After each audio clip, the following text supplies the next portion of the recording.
North American buyers have been asking for this vehicle for some time now, but with steep discounts on remaining 2019 stock in the US, it seems that actual consumer interest is pretty much gone. Our spotlight is on this 2019 Mazda CX-5 Signature with the 2.2-liter SkyActiv-D Diesel engine. We've already gone over what's new for 2019, but we're going to be going over what's different with the diesel in case you're in the market for one, because as of this point, there is no 2020 available in Canada. So we're going over what you need to know and everything else about the 2019 Mazda CX-5 Diesel.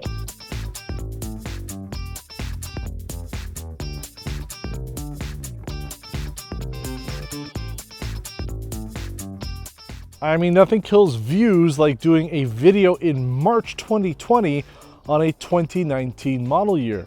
The thing is though, they aren't selling a 2020 diesel CX-5 here in Canada, nor in the US. This is the only model year, and I gotta say it's probably because of sales, and we'll talk about that in a couple minutes. Let's go over some of the information about this. As I mentioned, we have featured the 2019 CX-5 Signature. You can watch the video on that. We did it over a year ago. So there were some changes for 2019 that you can see. We'll have a link to that. This is also a snapshot. We're really just going over what's different now with the diesel, but we have owned it. We did have a 2017 Mazda CX-5 GT with the tech package, so I'm very familiar when it comes to this vehicle. We've done a number of videos on the new generation CX-5. So what about this? This has a 2.2-liter four-cylinder twin-turbo diesel engine, has a small turbo and a large turbo. So depending on what you're doing with the car, it will use either turbo to give you the most efficient and the most power that you need based on what you're doing. It has a 168 horsepower engine at 4,000 RPM. It's nice and low.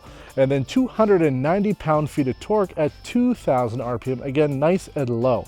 If you compare it to the 2.5-liter turbocharged version that would come on this Signature trim, that comes at 227 horsepower with regular fuel, or 250 if you go up to 93 octane, and 310 pound-feet of torque. So there is more torque on the regular gas motor, but you have more towing capacity with the diesel. It goes up from the 2,000 pounds you would get on the regular CX-5 up to 3,500 pounds. So that could make or break a buying decision for somebody if you've got some sort of trailer that you want to be able to use with your CX-5.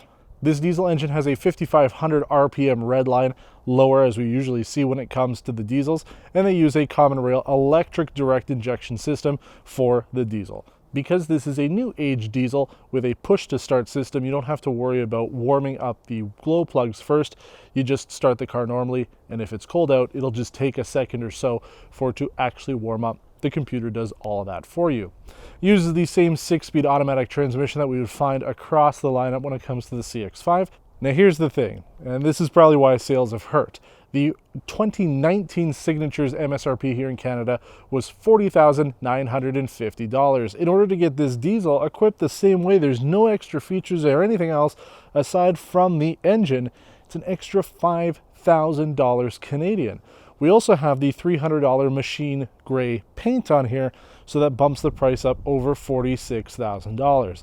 Because it's the Signature, you only have one choice for the interior leather. It's the Coca Napa leather. Looks really nice. But one of the things that Mazda is doing to incentivize people to buy this vehicle here in Canada is you get 2 years or 32,000 kilometers of complimentary scheduled maintenance, along with a $300 genuine Mazda accessory credit.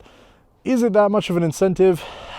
Not really. You're definitely not going to be spending $5,000 in maintenance on this car that you would be getting for free, and $300 for a tow hook on the back is a small amount to go with. Now, I put this out to the US Mazda CX-5 owners group on Facebook that I'm a part of.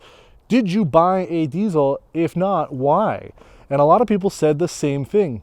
Price. I mean, a $5,000 difference is a lot. And also the fuel economy, so far based on our testing, has not lived up to wanting to have a diesel.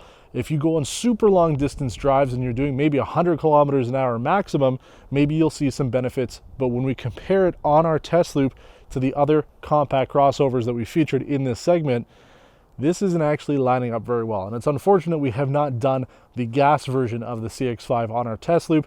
Our 2017, we got rid of it before we started doing the test loop. And then the 2019 that we featured last year, we just did a snapshot on it. So we did not get the fuel numbers for it. But we'll talk about that when we wrap everything up. Let's go in though. It's raining for some reason here in the middle of winter. So let's jump inside now, talk about how this vehicle is on the road and why you might consider the diesel, considering it is $5,000 more than the gas version. You know, I am really curious to know how many of these diesel CX-5 Mazdas sold here in North America. I gotta believe the number is low. We talked about it outside, that there's a $5,000 MSRP difference between this and the gas version of the Signature. And then even online, if you take a look at Auto Trader, you go and see what's for sale, the new ones you can get now for about $42,000 and change before taxes and everything. So that's essentially the MSRP of the Signature gas model. So with that in mind, you know, I mean, there's stuff to look forward to. It's still a little pricey. And the other thing too, we didn't talk about it in this video, but there are some changes for the 2020 model year, including a slightly bigger infotainment system, couple little buttons here and there, and better sound insulation on the inside. So there's some small changes that might be nice, which is probably why some people would just consider getting the 2020 Signature with the turbo engine. Now, 168 horsepower and 290 pound-feet of torque is pretty good for a diesel, especially in the consumer segment, because the only real direct competitor to this that was sold in Canada, also for 2019 and also dead for 2020, was the Chevrolet Equinox Premier Diesel. I actually had that booked, and there were some problems with it, so I wasn't able to feature it about a year ago. But that vehicle only had 137 horsepower and 240 pound-feet of torque, so quite a bit lower. Price was similar. You got a couple extra features on the Chevrolet, like a panoramic sunroof, OnStar if you consider that to be a plus, a remote starter, as well as a 360-degree camera system, which is something that they've added to the CX-5 for 2020, but would not be available on this diesel based on what we're driving right now. So the Chevy, you win some, you lose some. With the Mazda, you have a fantastic vehicle. You've got that diesel power, which essentially has the same amount of torque as the new turbo, and actually even less now with the 2020 because they boosted it up an extra 10 pound-feet of torque. So yeah, that's pretty much why this vehicle didn't sell well. Had Mazda launched this for the same price, or maybe like a $500 difference, then maybe we'd be in business. But the other thing too is we've looked at how this vehicle did on our 100-kilometer test loop, and I've compared it to the other compact crossovers in the consumer segment that we've driven. And there are only 2 vehicles out of the 5 that we've driven that did worse than this, and all of them were gas. This really should have done much better on our test loop, yet it didn't. So fuel economy is not a great thing either, and the price of diesel here in Canada at least is a little bit more than regular fuel, so you would save some if you got the turbo and you were using the premium fuel that you're supposed to get the most out of the engine. But still, I mean, it's $5,000 more.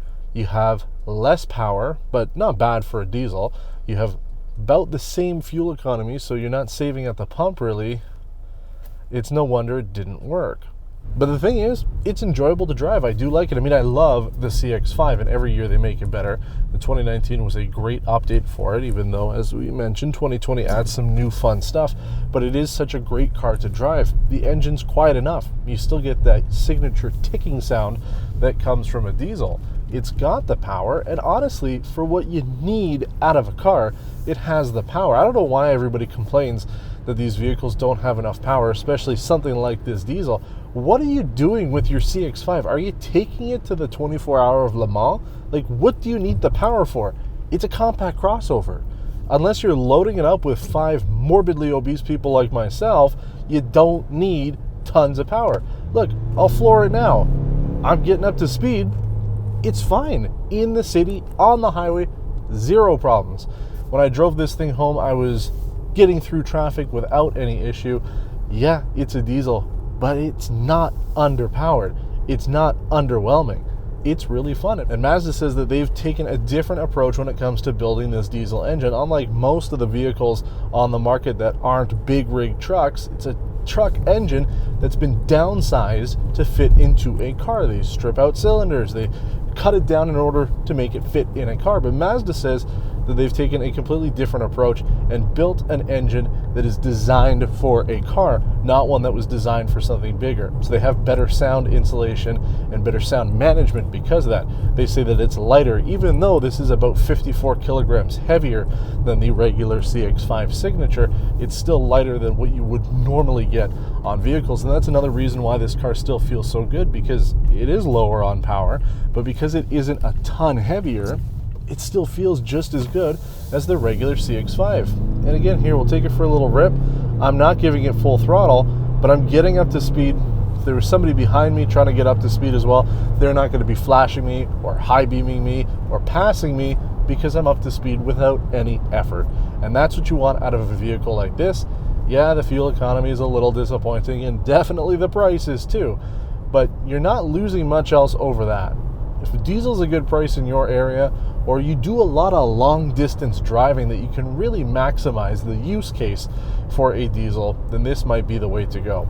And honestly, Mazda said they were producing this vehicle based on other premium SUVs that had diesel engines. There's none left here in Canada. Land Rover makes a bunch of them.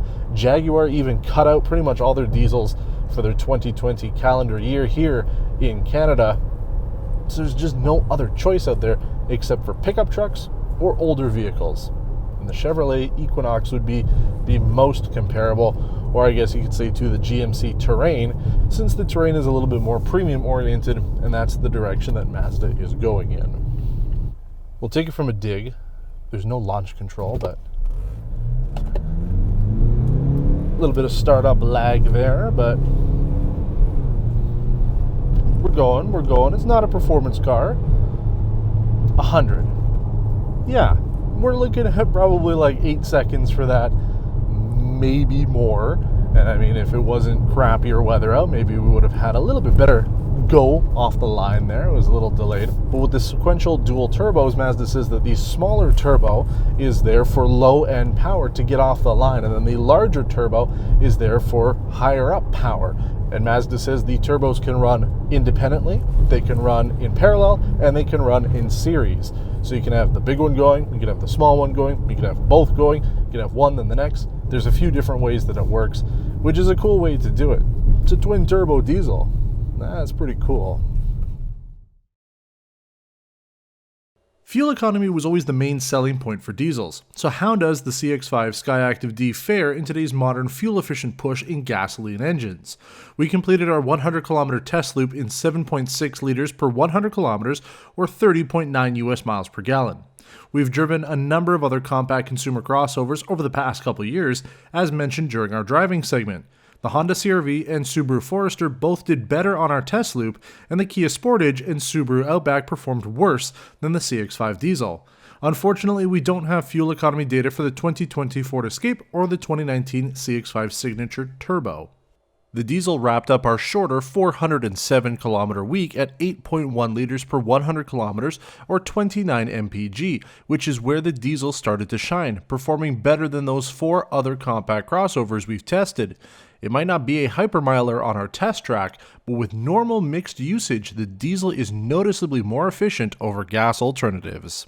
So how does the CX-5 stack up overall? The exterior design of the CX-5 is still one of the strongest selling points for this car if you want something with a masculine edge to it over the cutesy bubbly trend that some manufacturers are adopting. Interior space and comfort is also great on the CX-5, with space for family and excellent support on all seats. This is still an ideal family hauler for those wanting to do it all. The available features even for 2019 is still competitive, with heated front seats, heated rear outboard seats, heated steering wheel, ventilated front seats, that Napa leather interior, dual zone climate control, and color head-up display helping to enhance Mazda's overall offering. Sure that we'd love to see the low-resolution 360 camera and parking sensors found on the 2020, but it's still above average in terms of tech.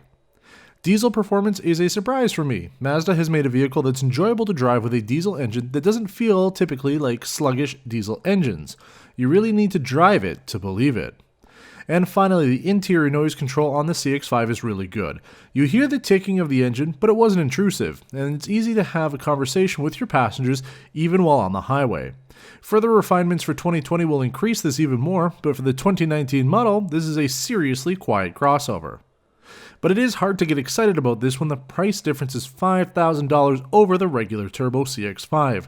Chevrolet managed to sell their Equinox Diesel for $500 more than their 2-liter turbo gas engine, though it was much lower on power. The Equinox added some extra features the Mazda was lacking and came out about $800 cheaper when equipped similarly. Mazda also only sold the diesel at their top-end Signature trim, whereas the Equinox Diesel came on their LT trim, which started at $35,500 Canadian. And I mean, if that didn't get diesel buyers into the showroom, then it's no wonder Mazda had problems getting people excited also. The fuel economy was a dislike on this vehicle, as our test loop numbers are what we go by in order to standardize results.